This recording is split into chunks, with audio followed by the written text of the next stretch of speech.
ఇప్పుడు ఎన్నికల కోడ్ ఉంది. అది ముగియగానే రేవంత్ రెడ్డి వాల్మీకి, బోయల పట్ల కాంగ్రెస్కు ప్రత్యేక అభిమానం ఉందని తెలంగాణ ముఖ్యమంత్రి రేవంత్ రెడ్డి అన్నారు. వాల్మీకి, బోయలతో నిర్వహించిన సమావేశంలో ఆయన మాట్లాడారు. ప్రస్తుతం ఎన్నికల కోడ్ ఉందని, అది ముగియగానే వాల్మీకి, బోయలకు ఉన్న డిమాండ్లు నెరవేరుస్తామని తెలిపారు.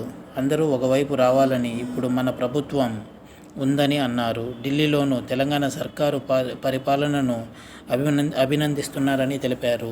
ఇప్పుడు ప్రభుత్వ ఉద్యోగులకు 1వ తేదీనే జీతాలు చెల్లిస్తున్నామని చెప్పారు. బీఆర్ఎస్ సర్కారు ఫోన్ ట్యాపింగ్ చేసి భార్య, భర్తల మాటలు విన్నదని ఆరోపించారు.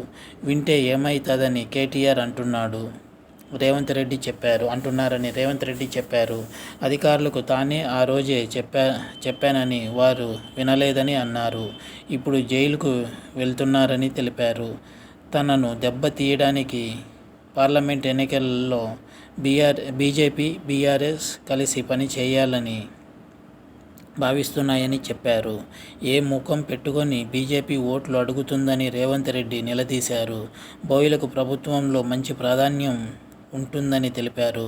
మంత్రి పొన్నం ప్రభాకర్ కలిసి సమస్యల పరిష్కారం కోసం రోడ్ మ్యాప్ సిద్ధం చేయాలని ఆయన సూచించారు. ఇది వ్యూవర్స్.